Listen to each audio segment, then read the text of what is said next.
Hola a todos y a todas. Estamos en un nuevo videochat que tiene un hashtag que es Pregunta Cáncer y Mujer.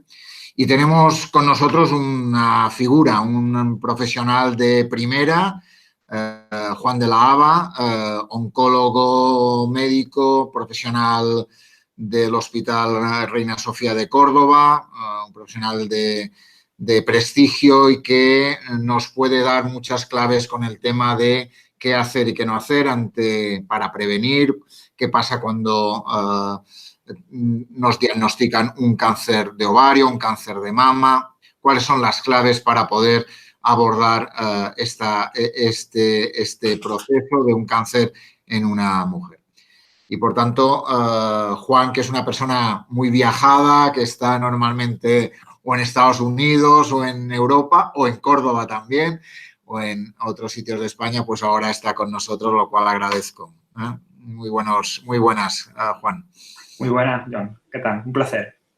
Pues nada, pues vamos si te parece, a las preguntas que tenemos. Tenemos preguntas sobre cáncer de ovario, trompa de falopio también, y cáncer de mama. Si te parece, vamos las primeras que tenemos sobre cáncer de ovario. En primer lugar, cuando hablamos de cáncer de ovario, qué tipos de cáncer de ovario hay y qué estadios y grados hay cuando hablamos de cáncer de ovario? Sí, cuando hablamos de cáncer de ovario, al igual que cuando hablamos de otros muchos cánceres, probablemente agrupa a un grupo de enfermedades que todavía no conocemos totalmente bien. La forma que tenemos de diferenciarlas, pues, en base a la información que un médico muy importante para el tratamiento del cáncer, que es el especialista en anatomía patológica, nos da. ¿Qué información es la que nos da el especialista de anatomía patológica? En primer lugar, ¿qué tipo de células son? Y según el tipo de célula, tenemos diferentes cánceres que se localizan en el órgano, en el ovario, en este caso en el que estamos hablando. Pues en función de este tipo de células tenemos el tumor más frecuente del cáncer de ovario, que sería el tumor seroso papilar, que es un término que simplemente identifica ese tipo de célula específica. Tenemos otro tipo de tumor de ovario que produce moco, y podrán ver nuestras pacientes en su informe de anatomía patológica tumor mucinoso de ovario, y simplemente por las características de esa célula. Tenemos también unos tumores cuyas células son muy claras y que realmente son células muy indiferenciadas, que no se parecen a ninguna otra célula, y ese tipo de tumor lo llamamos tumor de células claras. Bueno, hay muchísimos tumores de ovario y no solamente una única enfermedad cuando hablamos de cáncer de ovario, sino realmente para poder tener la información completa hay que saber qué tipo de células conforman nuestro cáncer de ovario. Esa es la información que nos... Perdona, Juan, Sí. has dicho seroso papilar, mucinoso y de células claras, diríamos que son los más Esos frecuentes. son los más frecuentes, correcto, John. Esos son los más frecuentes. Después hay otro tipo de tumores que pueden ser sarcomas, tumores de células germinales en el ovario. Esos son mucho menos frecuentes y conforman entre un 5 y un 10% de todos los tumores de ovario. Esa información de las células que nos da el patólogo también nos da información acerca del grado de extensión, que era la otra pregunta que me hacía. Si el tumor está localizado en el ovario, hablamos de que se trata en un estadio 1. Si el tumor se ha ido hacia las regiones ganglionares, hablaremos de estadios localizados, pero estadios 2 o 3. Y si el tumor afecta a la cavidad abdominal, hablaremos de estadios avanzados o estadios 4. Cada uno de estos estadios se divide en A, B o C en función de características muy específicas que nos complicaría mucho nuestra visión general de la enfermedad. Por lo tanto, yo, resumiendo, creo que es importante para tener una idea de la enfermedad que podemos tener es el tipo de célula y el grado de extensión que tiene el tumor nuestro de ovario. Perfecto. Por tanto, en función del grado de extensión y en función del tipo de células, se hace un tratamiento determinado. Se planifica un tratamiento, efectivamente. ¿Y cuál sería el tratamiento para estos cánceres más frecuentes? ¿Cuál es el tratamiento que podemos poner en marcha alrededor de un diagnóstico de un cáncer mucinoso o un seroso papilar o un de células claras o o cualquier otro, un sarcoma, etcétera, ¿no? La primera conclusión que tenemos que sacar de lo que anteriormente hemos comentado es que no podemos tomar una decisión sin tener una biopsia, sin tener el conocimiento exacto del tipo de tumor que tenemos y su grado de extensión. Mal planteamiento de tratamiento haremos si esa información no la tenemos previa al diseño de tratamiento. Como ocurre en cáncer, en otro tipo de tumores, intervienen cirujanos, intervienen radiólogos, intervienen oncólogos en ese diseño de tratamiento y habitualmente son los comités de tumores donde se discute de una forma mucho más segura la estrategia de tratamiento. Por lo tanto, en nuestro caso tendremos que tener información sobre nuestro tumor y este tumor debe ser presentado en un comité de tumores donde estén diferentes especialistas y todos con la intención de aportar lo que saben para la mejor solución. En estadios precoces, la maniobra de tratamiento más eficaz es la cirugía. La cirugía no solamente vamos a conseguir quitar el tumor, sino que además nos va a dar el grado de extensión definitivo. Por lo tanto, una cirugía bien planificada y siguiendo todos los pasos que están perfectamente definidos en la técnica quirúrgica, donde hay que tomar biopsias de zona del abdomen o bien hacer un buen lavado de la cavidad peritoneal, nos va a decir no solo hemos quitado el tumor, sino qué grado de extensión real era la que tenía la enfermedad. En función de estos resultados, se planificará un tratamiento de quimioterapia que tiene como objetivo la prevención de la recaída de la enfermedad. Hay ocasiones en las cuales el tumor se presenta en estadios avanzados y en ellos la cirugía no es la mejor opción de tratamiento. ¿Qué hacemos en estos casos? Administramos tratamiento de quimioterapia antes de la intervención quirúrgica, conseguimos reducir la masa tumoral y posteriormente abordamos una cirugía mucho más segura y con mayor posibilidad de conseguir resultados más satisfactorios desde el punto de vista de poderlo quitar absolutamente todo. Hay que decir que la cirugía en el cáncer de ovario ha evolucionado muchísimo y bueno, pues tenemos la suerte de contar entre nuestros hospitales con cirujanos pues capaces de hacer cirugías que hace no pocos años eran pues, prácticamente imposibles realizarlas, como es quitar el peritoneo completo, no solamente el tumor, sino todo el peritoneo, que suele ser un órgano. El peritoneo es la capa que envuelve nuestra cavidad abdominal, pues bien, quitarla completamente con cirugías muy complejas y que mejoran las expectativas de curación de las pacientes, sobre todo en estadios avanzados. Por tanto, primero, el comité de tumores es el que decide, ¿no? En el cual están diferentes profesionales, en el cual, por ejemplo, tú estás o estará un cirujano ligado al tema y a partir de ahí, normalmente, tratamiento quirúrgico en función de que se trabaja en la zona donde está el tumor y también mirando en las zonas donde puede haber ido para poder ver la extensión, que es un elemento que decías clave para poder valorar cada uno de los tumores. ¿De acuerdo? Es así, ¿no? Correcto, es así. A partir de eso, hay una pregunta que nos hacen y es, ¿hay algún ensayo clínico donde yo me puedo meter? ¿Cómo puedo saber en qué ensayos clínicos hay sobre el tema de alguna innovación en la cual yo puedo estar y puedo ayudarme a salir de este caso? El paciente que pregunta por un ensayo clínico, yo creo que es un paciente que ha superado el primer curso de formación, el segundo curso de formación, el tercero y el cuarto curso de formación. Estamos hablando de un paciente de una formación muy avanzada. ¿Y por qué? ¿Por qué? Siempre pensamos que en medicina las cosas se pueden hacer mejor y el mejor método es utilizar la investigación clínica. Y hoy día en nuestro país la investigación clínica es un método pues, muy seguro, muy conservador de cara a la seguridad del paciente. Y yo creo que hay que preguntar siempre por un ensayo clínico, sea la patología que sea, y por supuesto también en cáncer de ovario. El cáncer de ovario está cambiando en los últimos años y están llegando fármacos realmente que suponen un paso importante en el control de la enfermedad. Con independencia del hospital donde nos atiendan, yo creo que es una pregunta que hay que hacerle al clínico, hay que comprometer al clínico si él no tiene el ensayo clínico. Hoy día tenemos redes de acceso a ensayos clínicos y, bueno, en nuestra comunidad autónoma tenemos a través de la Sociedad Andaluza de Oncología Médica, SAOM, la red que se llama RAECO, a la cual pueden acceder y donde tienen publicados, disponibles para cualquier facultativo en oncología médica, todos los ensayos clínicos que tenemos abiertos en nuestra comunidad autónoma.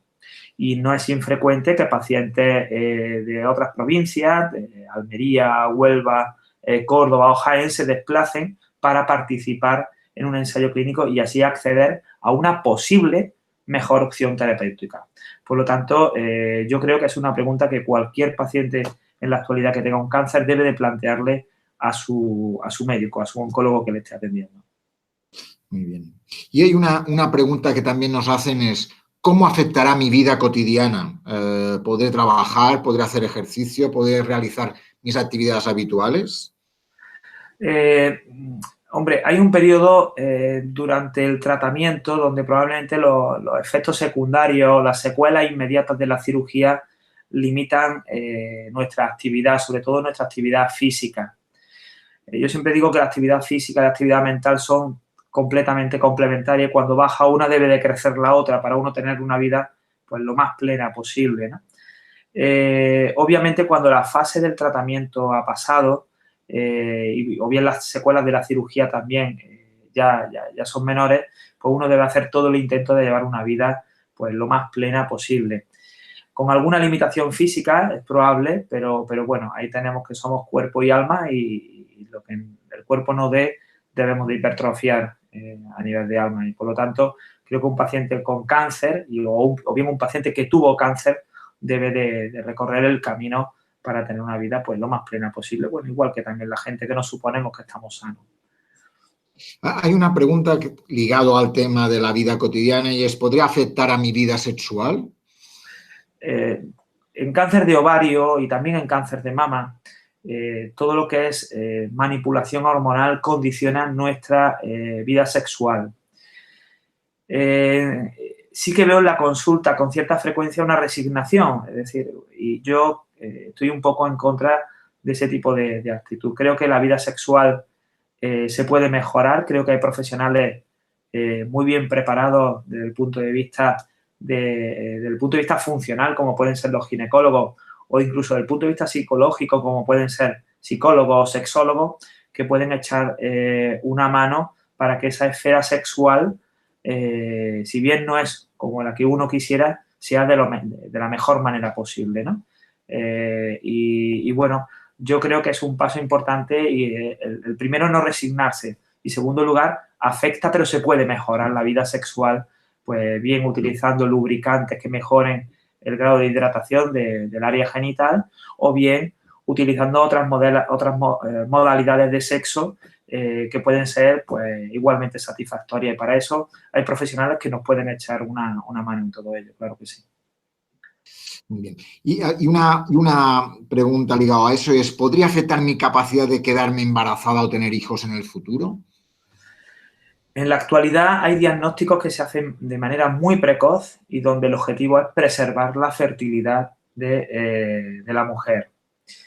Bien realizando cirugías conservadoras, bien realizando preservación de células progenitoras, de ovocitos, o bueno, como he tenido casos de algunas pacientes donde en nuestro país todavía no es posible, pero el uso de vientres de alquiler pues ha supuesto de que bueno, la mujer utiliza su óvulo y bueno, cumple con su deseo de genesia, pues no utilizando lo que sería su órgano ginecológico, puesto que este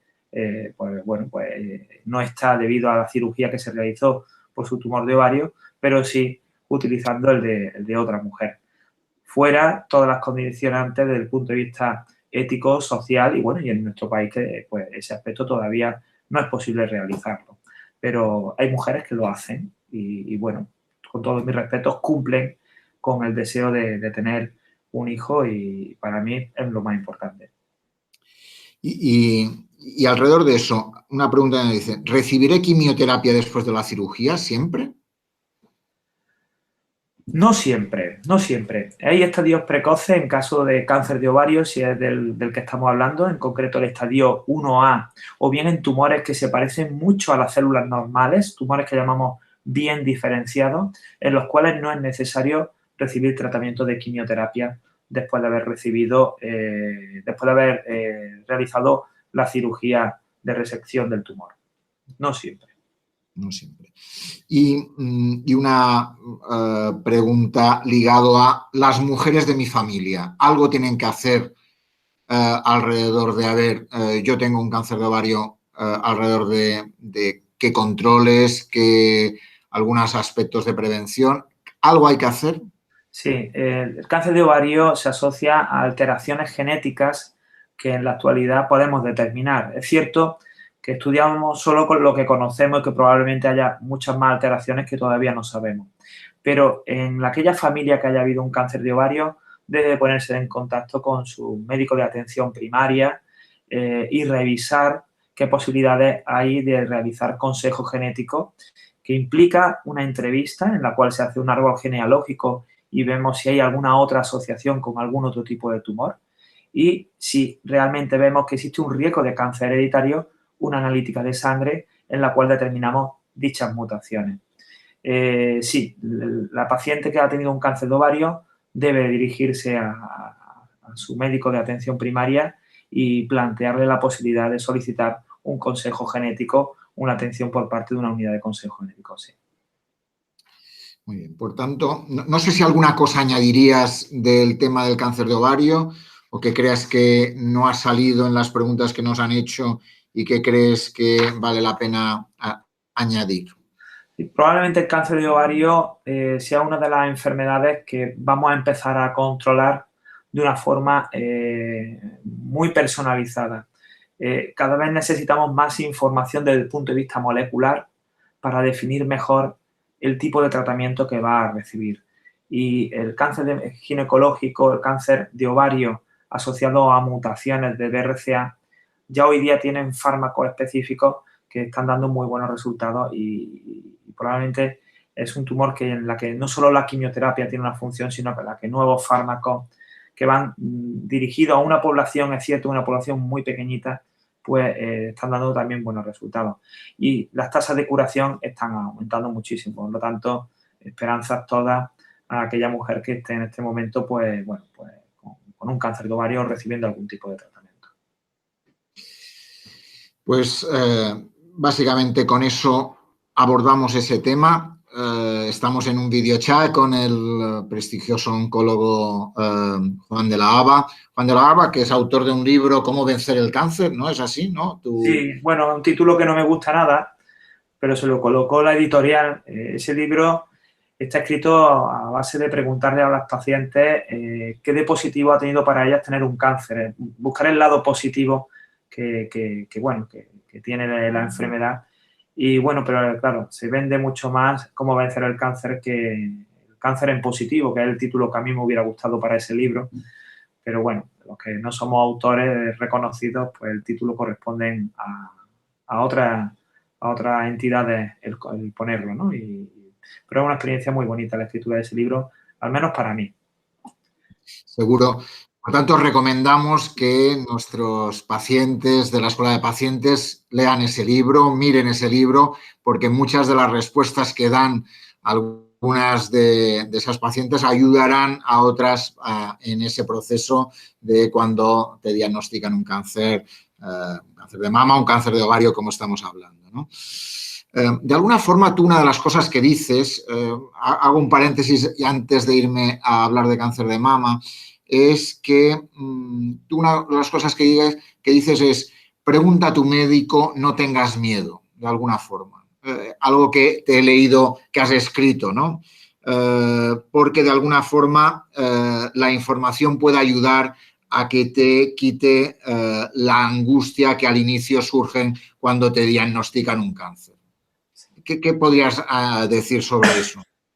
Sí, a ver, son reflexiones a las que uno llega después de algunas horas de vuelo en la consulta y que vienen un poco a reafirmarnos que la principal causa de miedo es la incertidumbre. Y en el momento que esa incertidumbre disminuye, pues bueno, uno está en disposición de avanzar. La mejor manera de solucionar nuestra incertidumbre es nuestro médico. y no tener miedo a preguntar absolutamente nada, pero absolutamente nada. Me he encontrado con situaciones de pacientes que pensaban que se iban a morir de manera inmediata y eran pacientes donde sus posibilidades de curación estaban por encima del 90%. El hecho en sí de no preguntar qué va a pasar con mi vida le ha supuesto a esas pacientes, pues bueno, pensar eso, que se iban a morir de manera inmediata y ha tenido que pasar el tiempo para ellas llegar a la conclusión de que realmente no se estaban muriendo.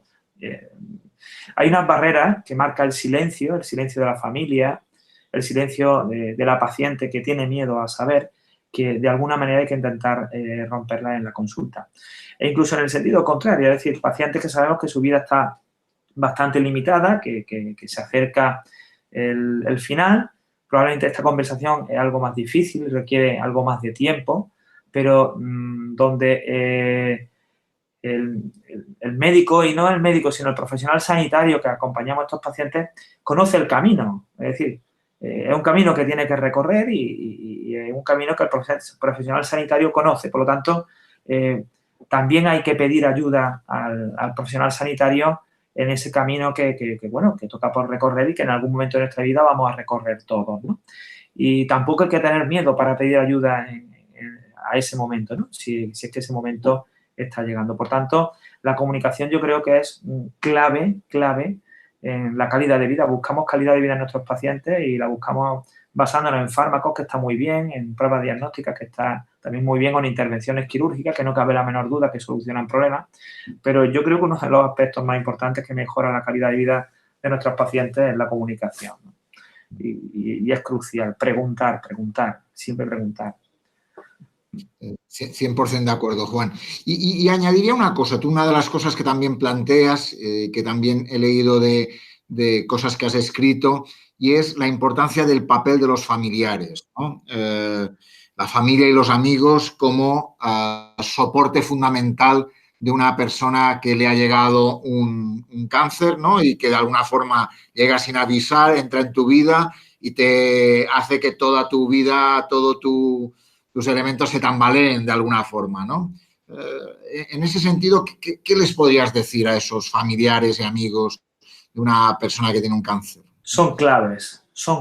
El entorno es clave y la familia y los amigos forman parte de ese entorno del paciente. Probablemente al familiar y a los amigos les dedicamos al personal sanitario poco tiempo y también tenían que tener una formación en ese acompañamiento, porque al igual que el médico puede en un momento determinado dar una información de una manera que pueda hacer daño, también el familiar o el amigo puede jugar un papel que en un momento determinado no sea bueno para el paciente. Por lo tanto, ¿qué le diría a los familiares y amigos que estén acompañando en la actualidad a estos pacientes? Que procuren formarse, que procuren también preguntar de qué mejor manera se puede hacer. Yo creo que ese entorno tranquilo, que escucha, que sonríe, que toca físicamente al paciente, es un entorno tremendamente favorable. Y después hay un dato de normalidad. La vida continúa con un diagnóstico de cáncer hasta que deja de continuar, pues igual que ocurre en la vida normal y corriente, ¿no?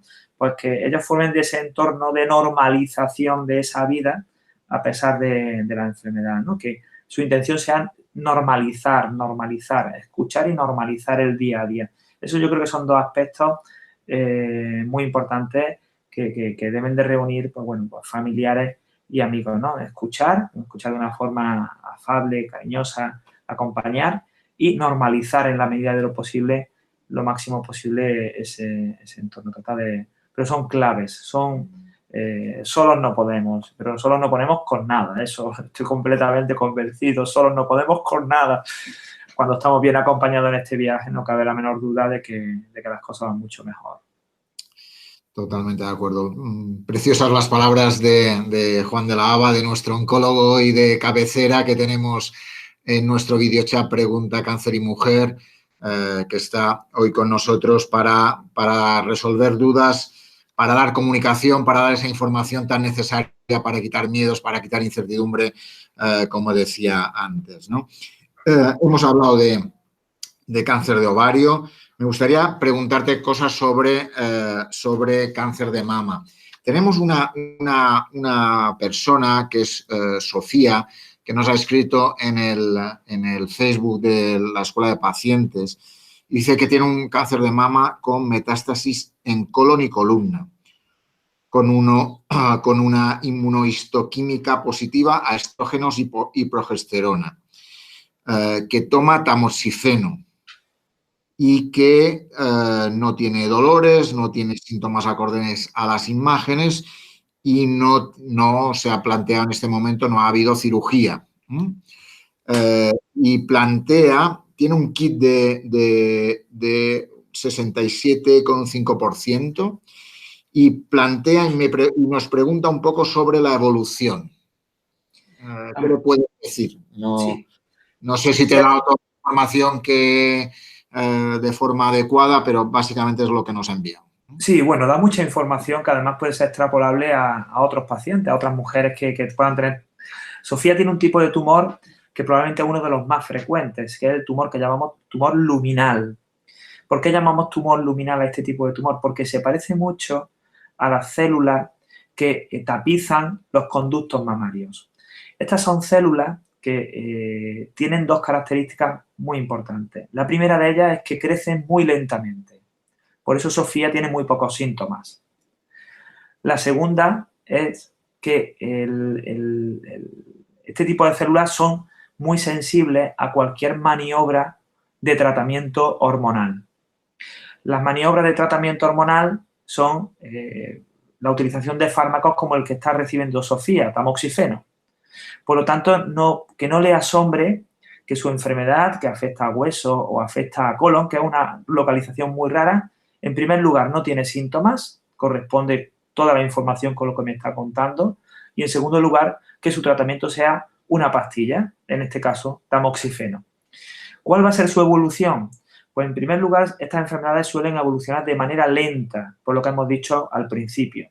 Y en segundo lugar se puede aplicar sucesivas maniobras hormonales que desde el punto de vista terapéutico son muy cómodas, que suponen pues bien recibir comprimidos, fundamentalmente comprimidos, con muy pocos efectos secundarios y que hacen que la paciente pues se mantenga asintomática y con buena calidad de vida durante mucho tiempo. Este tipo de tumores suelen tardar muchos años en evolucionar y además cuando evolucionan y se hacen resistentes al tratamiento hormonal tienen la opción del tratamiento de quimioterapia. Por lo tanto, cuidar bien ese hueso para que no dé problemas que realmente sean peor que la propia enfermedad, como por ejemplo que ese hueso se fracture, y para ello pues estoy seguro que su médico, además del tamoxifeno, le habrá mandado algo para proteger ese hueso y, y estar vigilantes para que cuando el tamoxifeno deje de hacer efecto, pasemos a la segunda maniobra de tratamiento hormonal, tercera maniobra de tratamiento hormonal, tenemos hasta 4 maniobras diferentes de tratamiento hormonal antes de pasar a tratamiento de quimioterapia. Muy bien, pues perfecto. Tenemos otra pregunta de una paciente que también nos ha escrito a través del Facebook, que es Ángeles, y pregunta si es posible reducir o eliminar las metástasis óseas con los tratamientos. En la actualidad, la enfermedad metastásica no podemos decir que tengamos un tratamiento curativo. Yo siempre digo a mis pacientes, cuando la enfermedad afecta a otro órgano, no podemos hablar de curación. Podríamos entrar a discutir qué es realmente curación o no. Pero bueno, no podemos hablar de la enfermedad está curada y ahí hay que ser muy claro en ese sentido. Ahora bien, hay otras enfermedades que en medicina no se curan y que conseguimos controlar durante muchos años. La diabetes, la hipercolesterolemia, pues igual está ocurriendo con el cáncer de mama y sobre todo con el cáncer de mama que afecta a huesos, que con maniobras terapéuticas conseguimos que los pacientes vivan bien y durante mucho tiempo. Estamos consiguiendo cronificar la enfermedad. Esta es la situación que tenemos a enero de 2019. El avance y la investigación nos está dando opciones de tratamiento y no descarto que en los próximos años podamos hablar para el estadio 4, para el estadio de metástasis, de posibilidades de curación, pero por el momento no. De todas formas, hablamos de cáncer de mama con un porcentaje de éxito, entre comillas, muy alto, ¿no? Sí, hoy día el cáncer de mama que se consigue operar de inicio, pues estamos hablando de tasas de curación que están en torno al 85-90%, y en pacientes en las cuales no conseguimos curar, son pacientes que tienen expectativas de vida de años. Yo de broma en la consulta, alguna que otra vez digo, pacientes como usted tengo viudas. Es decir, que ha fallecido el marido antes que la mujer. Y bueno, el marido me mira un poco asombrado y ella sonríe de forma... sí, son expectativas de años las que tienen las pacientes. Por lo tanto, cuando preguntan si se van a morir, la que se atreve a preguntar si se va a morir, siempre le digo igual, pues antes le podía responder esta pregunta y decirle que sí, e incluso acercarme y decirle cuánto tiempo de vida es el que sospecho que puede tener, y para que usted se pudiera planificar bien y tal. En la actualidad le digo que no lo sé con seguridad, ya hay dudo, y lo que no sé seguro es cuándo. Son pacientes que tienen expectativas de vida que realmente es que no sé cuándo se van a morir, lo cual es muy buena noticia. Y bueno, pues es la realidad, ¿no? Es la realidad que tenemos con el cáncer de mama en estadio avanzado. Volviendo un poco, tú has hablado del cáncer a nuestra paciente, a Sofía, has comentado que era un cáncer de tipo luminal, ¿no? Algo así. Sí, efectivamente. ¿Qué otros tipos de cáncer de mama tenemos? Y cuéntanos un poco alrededor de eso y cómo podemos abordar en función del tipo de la etapa en que nos encontramos el cáncer. Bueno, en la actualidad tenemos como 4 grandes tipos de cáncer de mama, aunque, bueno, se están ya subdividiendo a su vez en otros tipos. Pero hay como 4 grandes tipos que los resumo muy rápidamente. El tipo luminal A son tumores que tienen una dependencia de hormonas y sus células crecen muy lentamente, que eso viene determinado por ese Ki-67 que me comentabas del 5% para Sofía. Tenemos el tumor luminal B, que es exactamente igual que el tumor luminal A, solamente que sus células crecen más rápidamente. Tenemos el tumor ER2. Estos son tumores que expresan una proteína para que,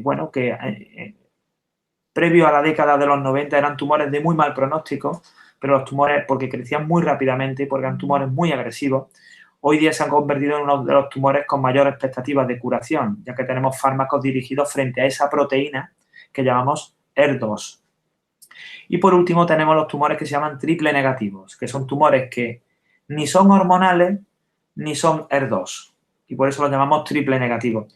Que esto también confunde mucho a nuestros pacientes cuando dicen triple negativo son 3 veces malos. No. Triple negativo es que no tiene expresión de los receptores hormonales, receptor de estrógeno y progesterona, ni tiene expresión del receptor ER2. Por eso lo llamamos triple negativo. Y bueno, pues a los pacientes que preguntan se le aclara eso, una cosa tan simple como explicarle bien por qué se llama triple negativo, porque algunas vienen con la concepción de que es porque es 3 veces más malo que el tumor, que el resto de los tumores, ¿no? Y es un tipo de tumor donde el tratamiento de quimioterapia juega un papel fundamental para poder lograr la curación de las pacientes. ¿Y las opciones de tratamiento en cada uno de ellos es diferente? Sí, y cada vez se están diferenciando más. Para los tipos luminal A, la hormonoterapia es la mejor opción de tratamiento, como ocurría con Sofía. Para el tipo luminal B debemos de combinar habitualmente quimioterapia y tratamiento hormonal. Para el tipo ER2, lo que hacemos es que utilizamos terapias dirigidas contra la proteína ER2 y quimioterapia. Y para el triple negativo, la única opción que tenemos es tratamiento de quimioterapia. Por eso muchas veces es cierto que, se asocia tumores, su pronóstico en función de si reciben quimioterapia o no reciben quimioterapia. Y bueno, pues tenemos luminales A, a los cuales les damos tratamiento hormonal, o luminales B, que le damos tratamiento hormonal y tratamiento de quimioterapia, y tienen peor pronóstico que tumores triple negativos a los que solamente le ponemos tratamiento de quimioterapia. Pero el pronóstico no viene determinado por el tipo de tratamiento que hacemos, sino por el estadio o el grado de avance que tenía la enfermedad en el momento de diagnóstico. Debemos de separar tipo de tratamiento con pronóstico de enfermedad, que es una de las cosas que también me encuentro mucho en la consulta. Muy importante eso, ¿no? Hay una cuestión que nos preguntan. Expectativa de supervivencia. ¿Cuál es la expectativa de supervivencia esperada en cada uno de estos tipos de cáncer? Seguramente con los tipos y con los subtipos que decías antes se complica la pregunta. Muchísimo, muchísimo.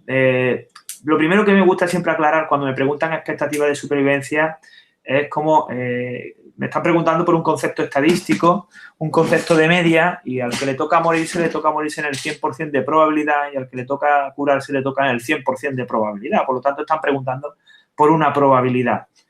Y es la probabilidad de estar vivo a los 5 años o la probabilidad de estar vivo a los 10 años, que eso es lo que determina el concepto de supervivencia, dicho de una manera muy, muy general, ¿no? Claro, cuando uno habla de la probabilidad de estar vivo, realmente está hablando de un concepto tremendamente importante. Pero es que, bueno, así somos, tenemos una probabilidad de estar vivo. ¿Qué expectativas tiene de curación del cáncer de mama? Pues las que te he comentado antes, Joan. En tumores localizados estamos ya por encima del 80% en tasas de curación, incluida muerte por otras causas. Cuando hablamos de supervivencia, hablamos de muertes también incluidas por otras causas, no solamente por cáncer de mama. Y cuando la enfermedad está avanzada, por el momento no podemos hablar de curación. Entonces sabemos que en torno a un 60% de los pacientes van a estar vivos a los 5 años y en torno a un 50% de ellas van a estar vivas un tiempo más prolongado. Ese es un poco el concepto. ¿Me puedo morir? Preguntan las pacientes, ¿me puedo morir? Le digo, sí, te puedes morir. Pero claro, me tienes que preguntar qué probabilidad es la que tengo de morirme, porque si a una pregunta que me haces no le das una dimensión, lo siguiente que viene es un miedo mal dimensionado. Dime qué probabilidad es la que tienes de morirte y en cuánto tiempo. Yo les devuelvo a ellos la pregunta. Bueno, no, yo quiero saber qué probabilidad tengo de morirme en este año. Bueno, pues tu probabilidad es muy pequeñita, aunque tu enfermedad está avanzada. ¿Qué probabilidad tengo de ver a mis hijos crecer? Y lo siguiente, bueno, ¿qué edad tienen tus hijos? ¿No? Y bueno, ya entramos un poco en reconocer qué expectativas son las que tiene el paciente para poder dar una información adecuada, veraz y adecuada a lo que el paciente realmente te está preguntando cuando pregunta por supervivencia.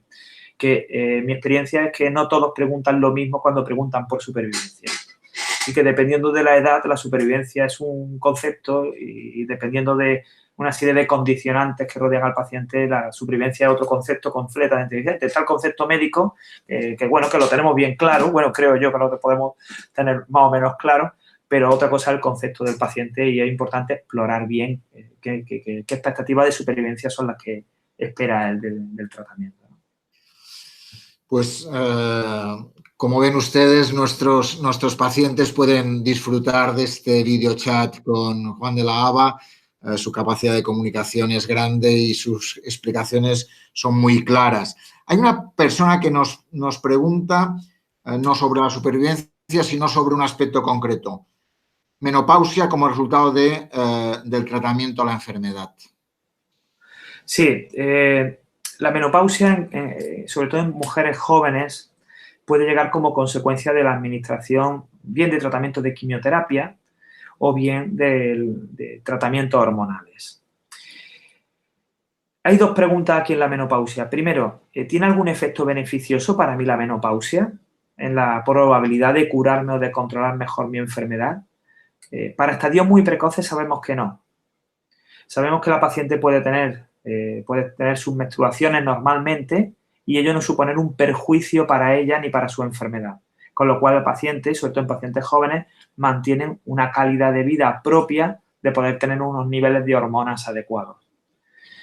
Para estadios avanzados, sí que es importante inducir, sobre todo en los tumores muy hormonodependientes, los que hablábamos luminal A y luminal B, en esos tumores muy hormonodependientes, sí que puede ser importante inducir una menopausia.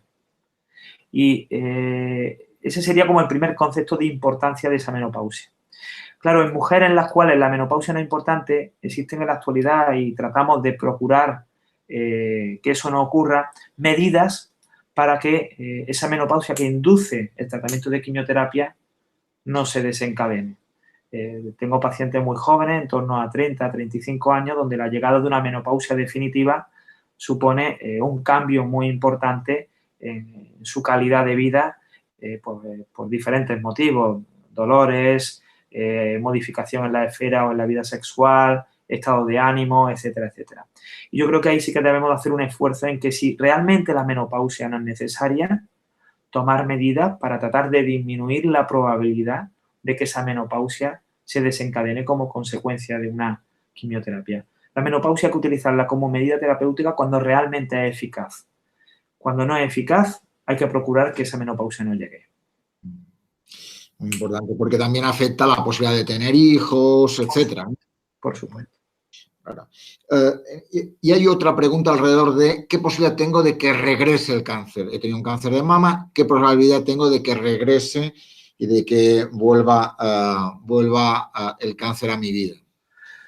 Va a depender del tamaño que tuviera inicialmente su tumor, de si había o no afectación de los ganglios y de las características de esas células que hablábamos también para el cáncer ovario.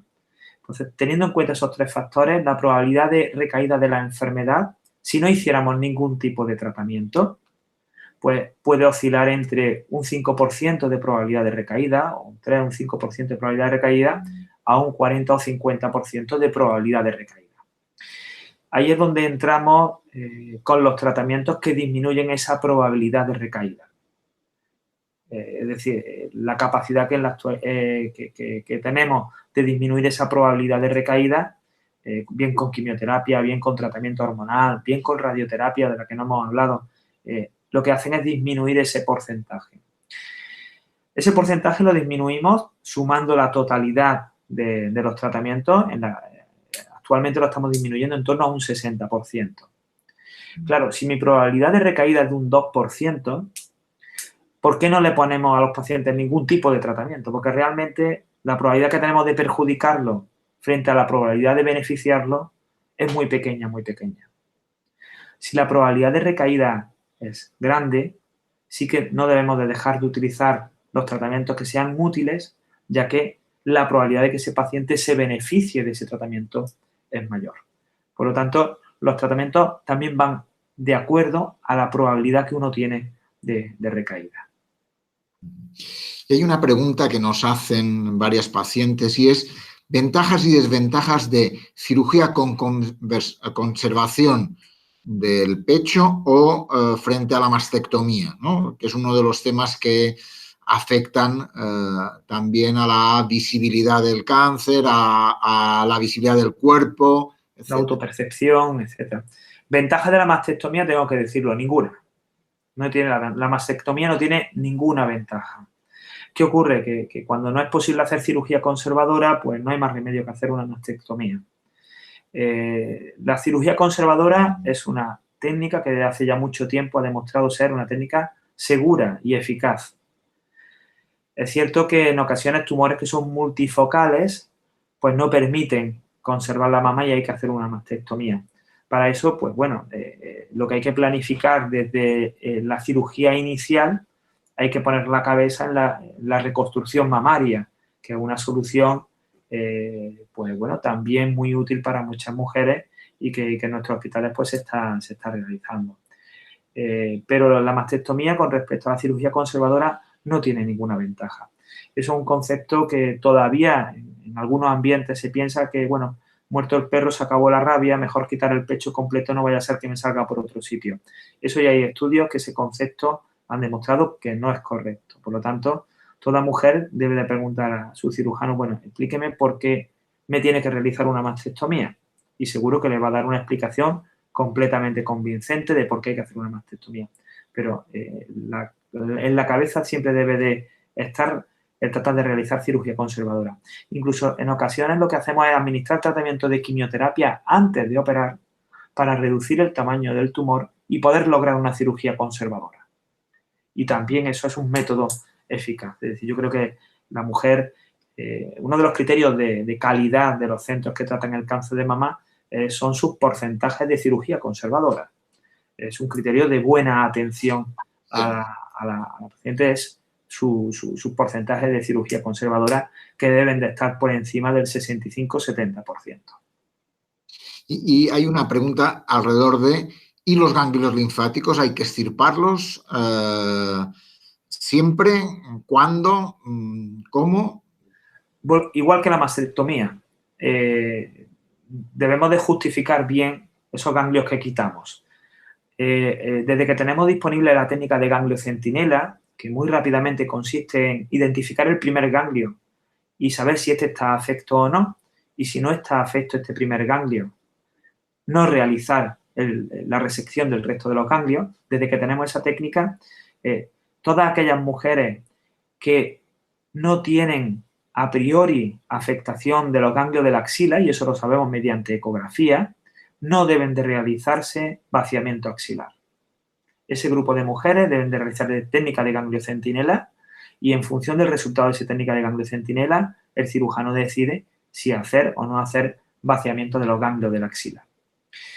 Cuando hay afectación de los ganglios de la axila, en algunos centros se están empezando a hacer tratamientos de quimioterapia antes, identificar esos ganglios afectos, y si hay muy buena respuesta al tratamiento de quimioterapia, se reseca el ganglio centinela, se resecan esos ganglios que estaban afectos, y si no están afectados esos ganglios, ya no se resecan el resto de los ganglios.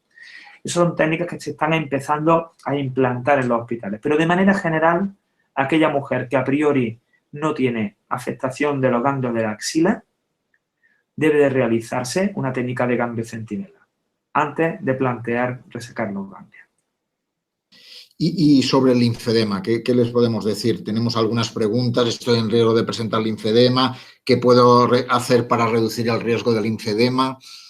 Sí. Hablando de ganglios y hablando de todo lo que afecta a eso. Sí, es cierto que el linfedema es la retención de líquido en el brazo como consecuencia de haber resecado los ganglios linfáticos.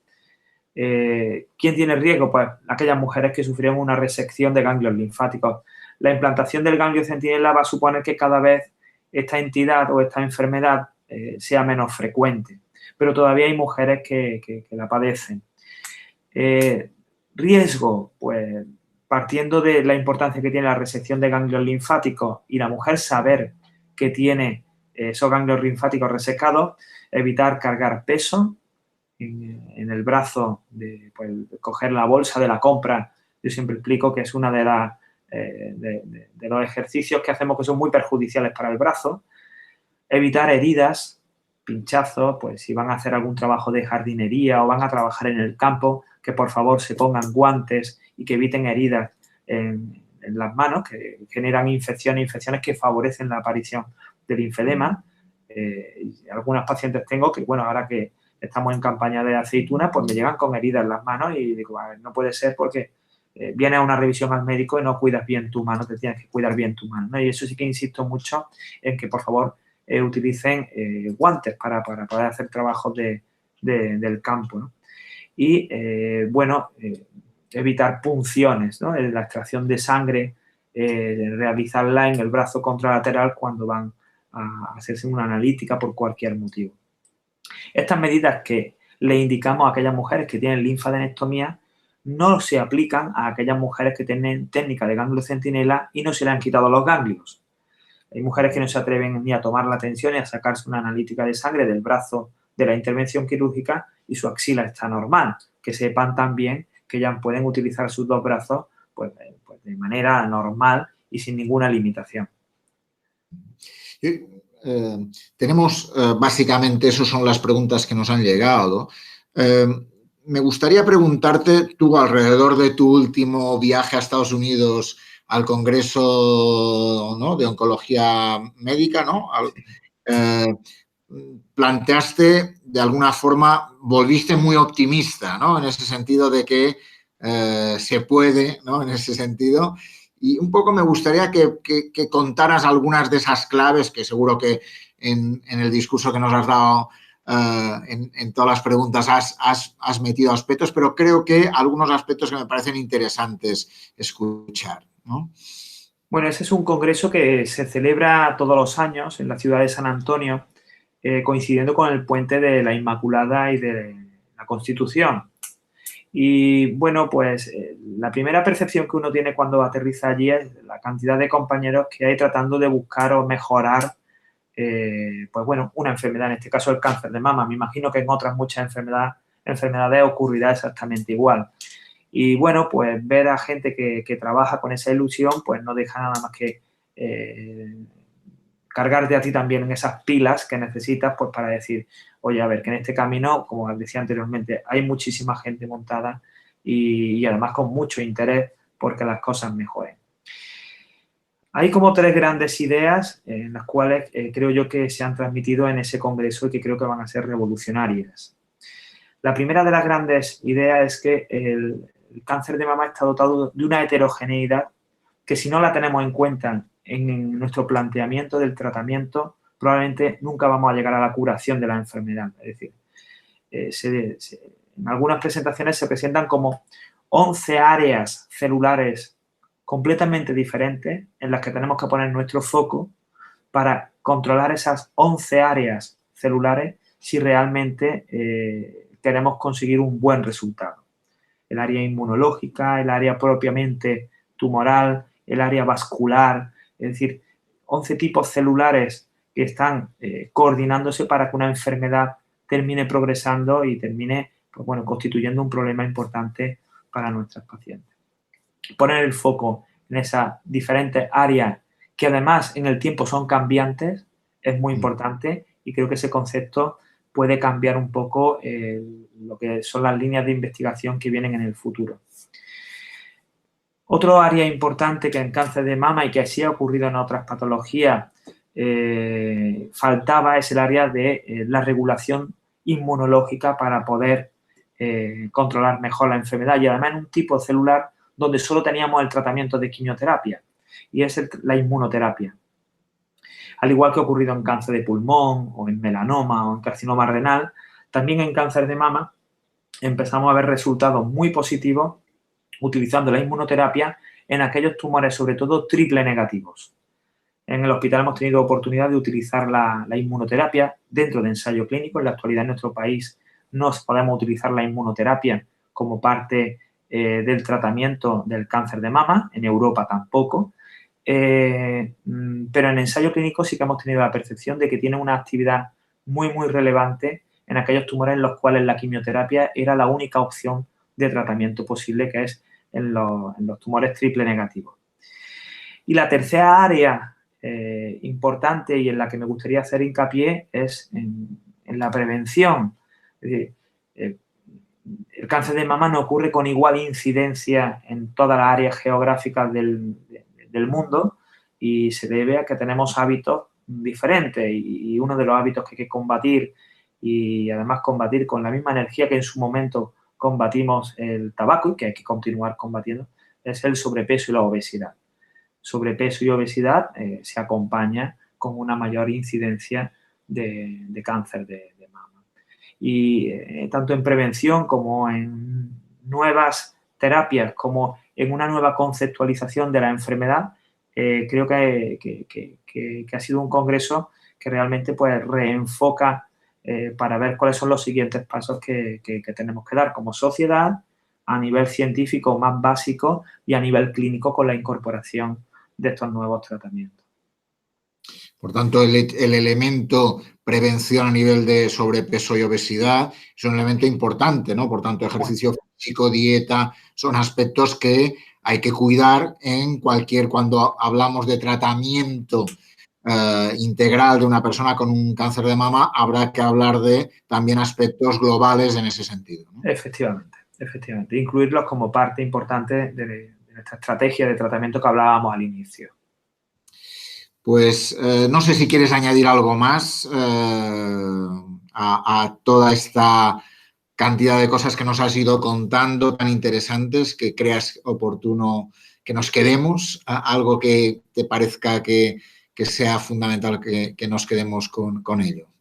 Bueno, el cáncer es una enfermedad más y es algo que repito muchas veces. El cáncer es una enfermedad más en la cual las cosas pueden ir bien o las cosas pueden ir mal y hay que estar preparados para que las cosas vayan bien y hay que estar preparados para que las cosas vayan mal y bueno, y transformarlas en algo que vaya bien, ¿no? Ese es un mensaje con el que me gustaría cerrar y bueno, y sobre todo que los pacientes sepan que no están solos, que que pregunten, que echen mano de su entorno, que echen mano de nosotros, de los profesionales sanitarios, que estamos seguros que los vamos a llevar a buen puerto, seguro. Y una cuestión que nos llega, perdona, que nos ha entrado una última pregunta, perdona, Sí. Talier. Cuando hablamos has hablado sobre peso y obesidad y nos entra una pregunta alrededor de dieta y cáncer de mama. ¿Qué alimentos son? ¿Hay algunos alimentos que hay que tomar para prevenir o que no hay que tomar? Nos daría esto de la alimentación para otro vídeo, chat, Joan. A ver, creo que... Hacemos otro. Encantado con tu saber y tu buen explicar que tienes, yo encantado. No hay alimentos malos, eso me gustaría dejarlo muy claro. No hay alimentos que sean nocivos, son las proporciones las que habitualmente son nocivas. Nuestro cuerpo está preparado para descomponer los alimentos en elementos sencillos y absorberlos, es decir, la hamburguesa los descompone en elementos sencillos, que finalmente serán hidratos de carbono, serán proteínas y serán grasas, y probablemente la diferencia entre una hamburguesa y una manzana estén en las proporciones que tienen cada uno de los elementos fundamentales que componen cualquier tipo de alimento. Tan solo a nivel de cáncer de mama, además, los azúcares refinados, los azúcares asociados a bebidas azucaradas, pues bueno, por no mencionar ninguna marca, han demostrado con un nivel de evidencia suficiente que sí que debiéramos de tener mucha precaución cuando lo utilizamos. No solamente para el cáncer de mama, sino también pues, para otro tipo de cáncer. Y en todo esto también pues, hay mucho interés económico en vender ciertos alimentos o en vender ciertos productos que para nada la dieta mediterránea los necesita. Es decir, tenemos una dieta cargada de antioxidantes, como son el ajo, la cebolla y el pimiento, y que utilizamos de forma natural mezclada con una grasa líquida que está también muy bien hecha, que es el aceite de oliva. Por lo tanto, creo que reforzar una alimentación equilibrada en proporciones y ajustada a nuestras necesidades calóricas. Es decir, no es lo mismo una persona que tenga una actividad física alta que una persona que tiene una actividad física baja. Ajustar bien esa ingesta de calorías a nuestras necesidades de consumo y una alimentación en la cual nuestra pirámide alimenticia tenga un componente muy relevante de fruta y verdura, donde no podemos dejar de lado las proteínas y los hidratos de carbono, que son muy importantes para que esto funcione, y donde no debemos de olvidar que comer es un acto social. La primera relación social entre dos personas es la lactancia, y es comer nada más. Es decir, comer no es solo comer, es comer y es dialogar, y también debemos de disfrutar de una buena mesa, insisto, siempre con moderación, con equilibrio y sabiendo de antemano que no hay ningún alimento demostrado que tomándolo con moderación, ni tan siquiera la carne roja, produzca cáncer. La carne roja produce cáncer de colon a partir de una cierta dosis que están muy bien demostradas y muy bien publicadas. Pero el acto social de comer no podemos renunciar a él, puesto que forma parte de nuestra calidad de vida. Y pensar que haber tenido un cáncer de mama implica corregir o modificar hábitos alimenticios de personas que comen de forma habitual de una manera muy sana, muy sana. Muy bien, pues muchísimas gracias, Juan, por tu sapiencia, por dejarte entrevistar en este vídeo chat, donde nos has dejado muchas cosas claras, muy interesante. Como has dicho que eso era para hablarlo, lo de la dieta, podemos hacer una ocasión cuando tú quieras. Juan de la Hava es oncólogo, Hospital Reina Sofía, Hospital San Juan de Dios de Córdoba, autor del libro Cómo vencer el cáncer. No sé si aún sigues siendo presidente de la Sociedad Andaluza o no. No, ya no soy presidente. Ya, hay personas que me sucedieron que lo están haciendo también muy bien, pero desde hace 4 años ya pasé a mejor vida. Por tanto, pues nada, pues agradezco muchísimo todo lo que nos has dado, esa información necesaria para quitar esos miedos, esa incertidumbre que cuando aparece la palabra cáncer que entra en nuestra vida sin preguntar, pues necesitamos todos los apoyos posibles y toda la información necesaria. Muchas gracias, Juan, por estar con nosotros. Un placer, Joan.